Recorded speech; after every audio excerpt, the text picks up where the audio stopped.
आज जो middle class person है वो गलती यही करते हैं। उन्हें लगता है जो वो लिमिटेड सैलरी अर्न कर रहे हैं वही उनकी इनकम है और वो अपनी इनकम को नहीं बढ़ा सकते, पैसे कमाने की लिमिट को और नहीं बढ़ा सकते, इतनी ही आएगी, जिसके चक्कर में वो ये सारी प्रॉब्लम फेस करते हैं, सरवाइव करते रहते हैं और कहीं ना कहीं अपनी एक असल पहचान और एक बढ़िया इनकम खो बैठते हैं। जैसे कि एक पट्टी सी बन जाती है, सबसे पहला पॉइंट है एक पट्टी बन जाती है आंखों पर कि आप 10 से 15 हज़ार ही कमा सकते हैं। अब कोई भी एक पर्सन है जो जाएगा ढूंढने, वो 10 से 15 हज़ार रुपये की जॉब ढूंढ नहीं जाएगा।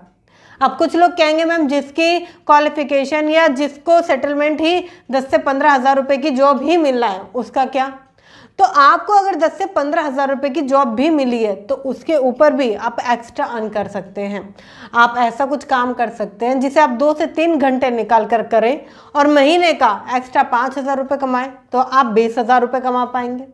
अगर आप ऐसे ही करके 2 से 3 काम शुरू कर दें तो आप ऑटोमेटिकली यहाँ 5,000, 10,000 और 15,000 रुपये भी कमा सकते हैं। थोड़ा सोचने की जरूरत है, मगर लोगों के दिमाग पर है ना ये पट्टी सी बांध देते, एक लिमिट लगा देते हैं। ये जो लिमिट है ना वो शुरू से ही लगती है।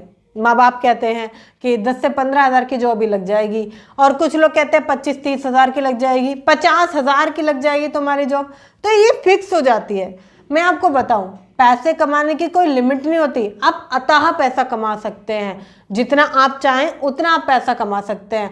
आज अगर आपकी जो सैलरी है, जो इनकम है, अगर वो 50,000 रुपये है तो आप महीने का 1 लाख रुपए तक कमा सकते हैं बहुत आसानी से। बस थोड़ा सा आपको सोचने समझने की जरूरत है और ये समझने की जरूरत है कि क्यों ना मैं थोड़ा सा नज़रिया चेंज करूँ। तो इसलिए पैसे की कोई लिमिट नहीं होती, पहले तो आप ये समझिए। दूसरा पॉइंट, अगर आप पैसे कमाना चाहते हैं, दूसरा पॉइंट है किसी भी काम को जल्दी शुरुआत करें। आज के समय में लोग इम्प्लीमेंटेशन नहीं करते, जल्दी से जल्दी काम को करते नहीं है, वो टालते रहते हैं, प्रोक्रास्टिनेट करते हैं। आज के समय में आपको कोई भी काम करना है ना उसे तुरंत करना है, जल्दी से जल्दी शुरुआत कीजिए। किसी भी काम को करने में टाल मटोल मत कीजिए कि मैं अब बाद में करूँगा, अब नहीं मैं कल करूँगा। कुछ लोग ये समझिए, कुछ लोगों की सफलता उनके हाथ में होती है मगर वो इतना ज़्यादा प्रोक्रास्टिनेशन करते हैं, टाल मटोल करते रहते हैं काम को कि काम आगे सफलता तक पहुंच ही नहीं पाता। बहुत सारे लोगों के पास बिजनेस आइडियाज़ होते हैं बहुत अच्छे अच्छे, जिसकी वजह से वो लाइफ में बहुत आगे बढ़ सकते हैं, महीने का लाखों रुपए कमा सकते हैं, बट उसकी वो शुरुआत नहीं करते। जब वो शुरुआत नहीं करते तो वो पैसा नहीं कमा पाते और कहीं ना कहीं आप भी ये गलती कर रहे हैं। तो शुरुआत कीजिए, जल्दी से जल्दी शुरुआत कीजिए, जितना जल्द हो सके उतना जल्दी, क्योंकि अगर आप शुरुआत नहीं करते हैं या आप पैसे कमाने के लिए सोचते ही नहीं हैं तो आप ग्रो नहीं कर पाओगे। सच में आप लाइफ में आगे नहीं बढ़ पाओगे। जहाँ हो उस स्ट्रगल को ख़त्म कर सकते हो आज ही से। थर्ड पॉइंट है अर्ली एज इन्वेस्टमेंट। बहुत सारे लोग इन्वेस्टमेंट करते नहीं हैं। मेरे पास बहुत सारे कमेंट आते हैं, मुझे मैसेजेस आते हैं और इंस्टाग्राम पर भी मुझे लोग डीएम करते हैं कि मैम किस उम्र में इन्वेस्टमेंट करना सही रहेगा। मैं आपको बताऊं, early age investment is a best investment. मतलब कि आज अगर आपकी उम्र 18 साल है, 25 साल है, 35 साल है और 45 भी हो गई है, अगर इन्वेस्टमेंट आपको ज़रूर करनी चाहिए। क्योंकि अगर आपकी उम्र अभी 25 साल है तो आने वाले आप 60 ईयर प्लान कर सकते हैं अपने एक सही निवेश से। हो सकता है वो SIP हो, FD हो, RD हो, LIC हो या बहुत सारे अलग अलग सेगमेंट में भी आप निवेश कर सकते हैं। म्यूचुअल फंड हो, स्टॉक हो, रियल इस्टेट हो। मगर बहुत सारे लोग इन्वेस्टमेंट करते ही नहीं है, उन्हें डर लगता है इन्वेस्टमेंट से। कहीं ऐसा तो नहीं होगा कि पैसा खत्म हो जाएगा, खो जाएगा या आएगा ही नहीं, बढ़ेगा ही नहीं, इन्वेस्टमेंट बेकार है। मिडिल क्लास पर्सन इन्वेस्टमेंट से डरता है। रिस्क नहीं लेना है, रिस्क नहीं चाहिए। मैं आपको बताऊं बहुत सारी सेफ इन्वेस्टमेंट है जहां आपका रिस्क 0 के बराबर होता है। तो जाइए, सर्च कीजिए, इन्वेस्टमेंट शुरू कीजिए। अगर अभी तक आपने मुझे इंस्टाग्राम पे फॉलो नहीं करा है तो इंस्टाग्राम का लिंक आपको डिस्क्रिप्शन में मिल जाएगा या इंस्टाग्राम पे आप सर्च कर सकते हैं कोच आयशा जैन और मुझे इंस्टाग्राम पे फॉलो कर सकते हैं। मैं आपके लिए बहुत जल्दी 100 डेज चैलेंज लेने वाली हूँ, जिसकी वजह से हम आपस में कनेक्ट रहेंगे। बहुत छोटी छोटी क्लिप्स में आपको बहुत सारी नॉलेज में प्रोवाइड करूँगी, तो अभी इंस्टाग्राम पर जाकर फॉलो करें। अगला पॉइंट आता है, बहुत सारे लोग समझते हैं, फोर्थ पॉइंट है, बहुत सारे लोग समझते हैं कि सेविंग बहुत इंपॉर्टेंट है, सेविंग हमें अमीर बना देगी। सेविंग ही तो है, बहुत सारे लोग बोलते हैं कि मेरे पास 1 लाख की सेविंग पड़ी हुई है, 2 लाख की सेविंग पड़ी हुई है, मेरे पास पैसा रखा हुआ है। मैं आपको बताऊं, सेविंग आपको हमेशा गरीब बनाती है, मिडिल क्लास बनाती है, क्योंकि सेविंग जो है ना वो कभी भी एक सही तरीका नहीं है पैसे को बढ़ाने का। हाँ, जमा करने का एक सही तरीका है। अगर आप एक इन्वेस्टमेंट के तौर पर कुछ सोच रहे हैं तो उसके लिए आपको सेविंग की शुरुआत होगी, बट खाली सेविंग नहीं, उसके साथ आपको इन्वेस्टमेंट का तड़का थोड़ा सा प्लस करना पड़ेगा कि हाँ, इन्वेस्टमेंट और सेविंग ये दोनों से चीज़ें आपकी ज़रूरी है। अगर आप खाली सेविंग रखेंगे तो वो आपको गरीब बनाने का काम करेगी। खाली सेविंग का मतलब है घर में पड़ा हुआ पैसा आप कभी भी खर्च कर सकते हैं। आपको जरूरत पड़ी, आपने थोड़ा सा पैसा निकाल लिया, थोड़ा फिर निकाल लिया, थोड़ा फिर निकाल लिया, थोड़ा थोड़ा करके अगर आप पैसा निकालते रहोगे तो बढ़ेगा कब। इसलिए पैसा मत निकालिए, पैसे को सेविंग में रखने की जगह इन्वेस्टमेंट में लेकर जाइए। जब आप पैसे को इन्वेस्टमेंट में लेकर जाएंगे तब आपका पैसा आपको बढ़ते हुए क्रम में दिखेगा, और जब आपका पैसा बढ़ते हुए क्रम में दिखेगा तो एक नया उत्साह आता है कि हाँ, मेरे लिए सेविंग नहीं इन्वेस्टमेंट ज़रूरी थी। तो अगर आप सही जगह बढ़ते हुए पैसे को देखना चाहते हैं तो ये अहम है। लास्ट पॉइंट जो इस वीडियो का सबसे अहम एंड लास्ट पॉइंट है वो है 5th पॉइंट। अगर अभी तक आप ये सोचते हैं कि घर लें या ना लें, क्या मेरा घर खरीदने का सही निर्णय हो सकता है? क्या मैं अभी घर खरीदने का एक डिसीजन अभी लूँ अर्ली एज में या मैं बाद में लूँ? मैं आपको एक स्टोरी से रिलेट करती हूँ। एक दिन मैं और मेरी फ्रेंड हम साथ में कहीं पर गए हुए थे। वहाँ पर एक डिसीज़न बात करते करते हमने निकाला। उसने मुझे पूछा क्या मेरी उम्र अभी 25 साल है, क्या मुझे घर लेना चाहिए? देखो, घर मुझे आज भी लेना है, कल भी लेना है। मम्मी बोलती है क्यों ना मैं लोन ले लूँ, मैं घर ले लूँ, घर होगा तो सिक्योर हो जाएगा, मैं सेटल हो जाऊँगी।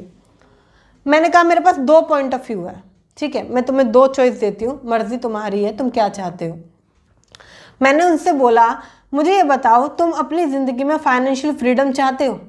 क्या तुम चाहते हो कि तुम ज़िंदगी भर खुशी से जियो?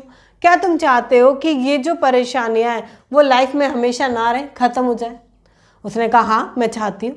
राइट, आप भी कमेंट करके मुझे बता सकते हैं कि आप भी चाहते हैं कि आपकी परेशानियां ख़त्म हो जाए। आप कमेंट में मुझे यस लिख सकते हैं, क्योंकि आपका कमेंट सामने वाले को बहुत ज़्यादा इंस्पायर करता है। तो एक कमेंट तो बनता ही है। आप कमेंट कर सकते हैं कि हाँ मैं भी चाहता हूँ मेरी सारी परेशानियाँ ख़त्म हो जाए। बट अगर आप एक घर ले लेते हैं, आप अभी घर की इंस्टॉलमेंट पे करने की हालत में नहीं है। उसकी जो इंस्टॉलमेंट है वो 20-25 हज़ार रुपये हो सकती है या आगे भी जा सकती है। आप अभी उसकी हालत में नहीं है कि आप उसे पे कर सकें, बट आप सोच रहे हो कि वो एक एसेट बनेगा। घर कभी भी एसेट नहीं होता, इस बात को समझ लीजिए। घर हमेशा लायबिलिटी होता है, क्योंकि उसमें आपका पैसा लग रहा है। डाउन पेमेंट तो आपके पास होगी नहीं, फिर भी आप उसे अरेंज करोगे, सारा पैसा अरेंज करोगे, लोन लोगे तो वो लायबिलिटी बन जाएगा। जिस दिन वो आपको कमा कर देता है वो एसेट है। अगर आप उसे रेंट के लिए बना रहे हो, रेंट आएगा कल को तो वो एसेट है। आप उसको कमर्शियल में लगा रहे हो तो वो एसेट है। या वहाँ से कुछ अच्छा आपको मिलने वाला है जिससे कि आपका पैसा बढ़ने वाला है तो वो एसेट है, अदरवाइज लायबिलिटी है। मैं आपको बताऊं, घर खरीदने की एक अच्छी एज जो मैं आपको बताऊं, जब आप पूरी तरीके से सेटल हो जाएं। मिडिल क्लास लैंग्वेज में बोला जाता है सेटल होना, मगर फाइनेंस के हिसाब से मैं बोलूँगी कि आप फाइनेंशियली फ्री हो जाएं।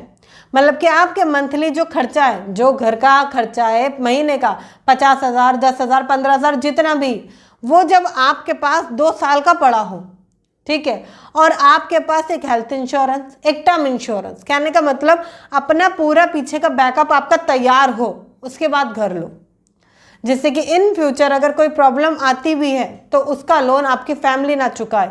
आपके टर्म इंश्योरेंस से पैसे निकलकर उस लोन का पूरा इंस्टॉलमेंट भर दिया जाए। आज के टाइम पर है ना, घर लेना एक बहुत ज़रूरी कार्य है, मगर सही तरीके से लेना उतना ही ज़रूरी है।